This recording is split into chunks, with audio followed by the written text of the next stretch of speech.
Hello दोस्तों, आज हम बात करेंगे प्रिकॉशंस या इंस्ट्रक्शंस जो हम लोगों को लेनी है जब हम कीमोथेरेपी या कोई भी कैंसर की ट्रीटमेंट लेके घर पे जा रहे हैं। ये कॉमन क्वेश्चन होता है हर पेशेंट का कि हॉस्पिटल से छुट्टी हो जाने के बाद में अभी घर पे हमें एक्स्ट्रा क्या प्रिकॉशंस लेनी है कीमोथेरेपी के पेशेंट की। सबसे पहली बात तो मैं ये बताना चाहूंगा कि कीमोथेरेपी पेशेंट को कभी वो पेशेंट है ये लगने मत दो, उसका स्ट्रेस उन्हें दो मत।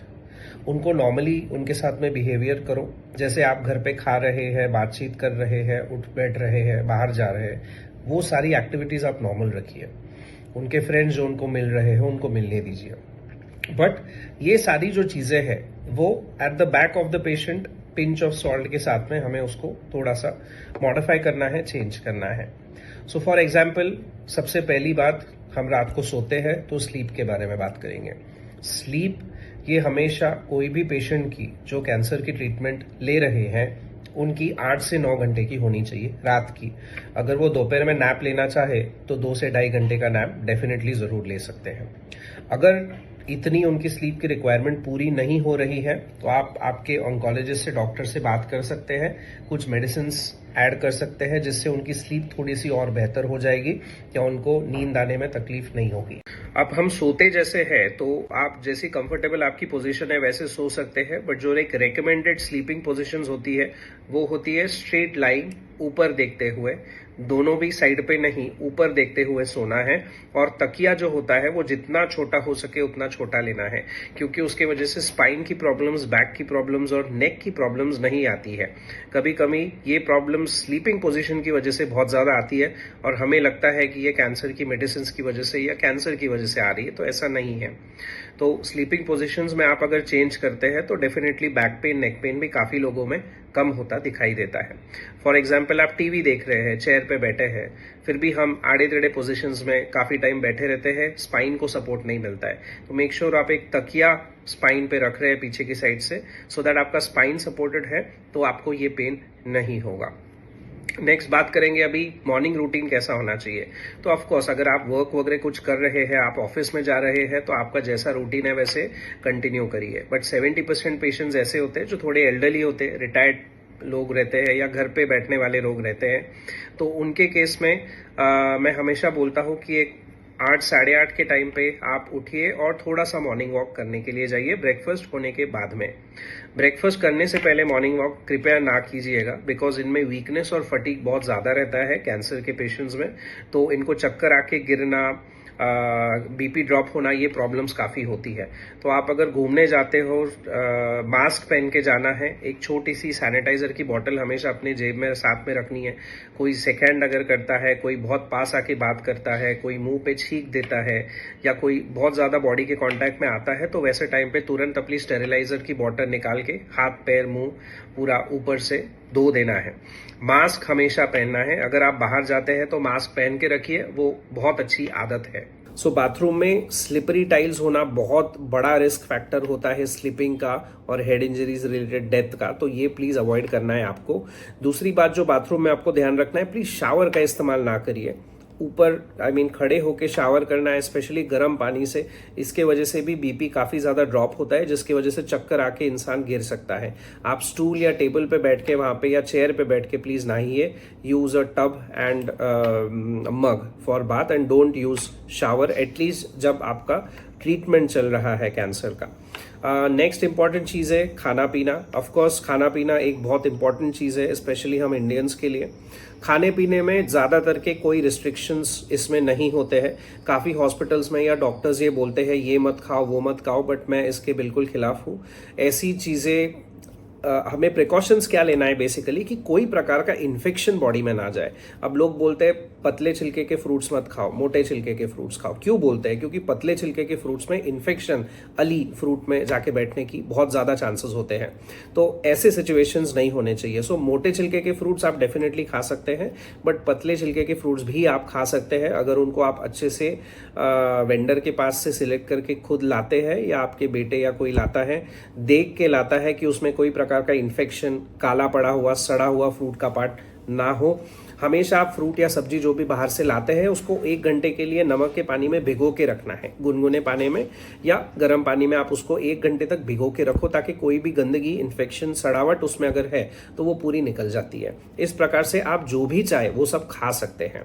हाँ, रोड साइड ईटेबल्स आपको डेफिनेटली अवॉइड करने हैं, जैसे चाट हुआ जो रास्ते पे लोरी पे मिलता है, गाड़ियों पे मिलता है, वो चाट, जलेबी, रबड़ी टाइप्स ऑफ थिंग्स जो रोड साइड मिलता है वो आपको अवॉइड करना है।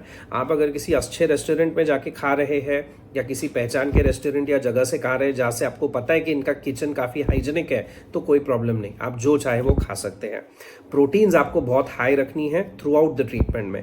आप अगर नॉन वेजिटेरियन हैं तो हफ्ते में से 2 से 3 बार आप सूप के तौर पे नॉनवेज खा सकते हैं, या नॉनवेज पीस के तौर पे भी खा सकते हैं, क्योंकि उसमें हैवी प्रोटीन्स रहता है। अंडे अगर आप खाते हैं तो 2 अंडे सुबह और 1 अंडा शाम में आप डेफिनेटली खा सकते हैं। पूरा अंडा, व्हाइट एंड येलो, ये येलो निकाल के फेंकना और व्हाइट सिर्फ खाना, ये सब बकवास है। पूरा अंडा आपको खाना है, जैसे भी खाओ, ऑमलेट के तौर पे खाओ, बॉइल्ड एग के तौर पे खाओ, whatever you like. Non veg आप ज़्यादा से ज़्यादा खा सकते हैं। अगर आप प्योर वेजिटेरियन हैं तो आपको हाई प्रोटीन डाइट पे ज़्यादा निर्भर करना है। अभी high protein pure vegetarian diet में किस चीज़ से आता है? So first is chole. Chole आप ज़्यादा से ज़्यादा खा सकते हैं। राजमा आप हफ्ते में से 1 या 2 बार डेफिनेटली खा सकते हैं। काले चने, उसमें भी काफ़ी प्रोटीन्स होते हैं, वो आप खा सकते हैं।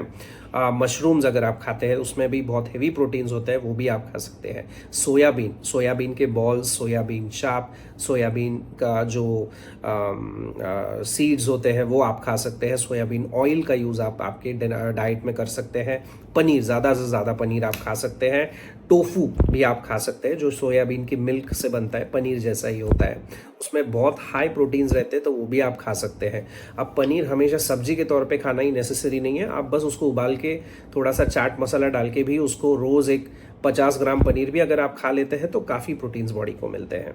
इसके अलावा मिल्क प्रोडक्ट्स, दूध की सारी चीज़ें, दूध, दही, छाछ, लस्सी, लोनी, whatever you get, ghee from milk, वो सारा आपको खाना है, हाई प्रोटीन सोर्स है। ड्राई फ्रूट्स आपको हमेशा आपके आसपास रखने हैं, जब भी मन करे उसको चबाना है, ड्राई फ्रूट्स खाने हैं।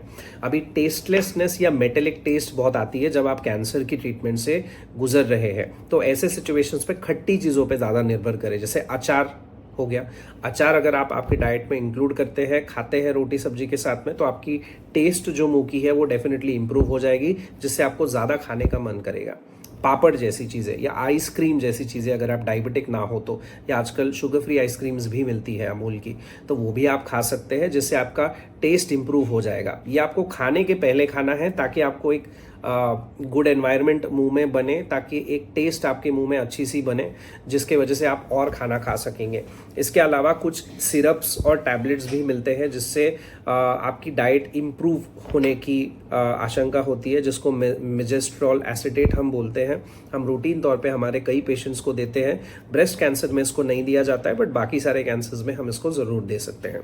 तो आपके डॉक्टर के साथ आप उसके बारे में भी बात कर सकते हैं, जो डाइट एपेटाइजर्स या स्टिम्युलेटर्स के नाम से पहचाने जाते हैं। तो ये रहा डाइट के बारे में। सो बेसिकली आपको सब कुछ खाना है, बट मेक श्योर वो हाइजीनिक है। That is the only and only condition applied. इसके अलावा नींद की बात हमने कर ली, डाइट की बात हमने कर ली, बाथरूम हैबिट्स की हमने बात कर ली। ओरल हाइजीन आपको डेफिनेटली करना है।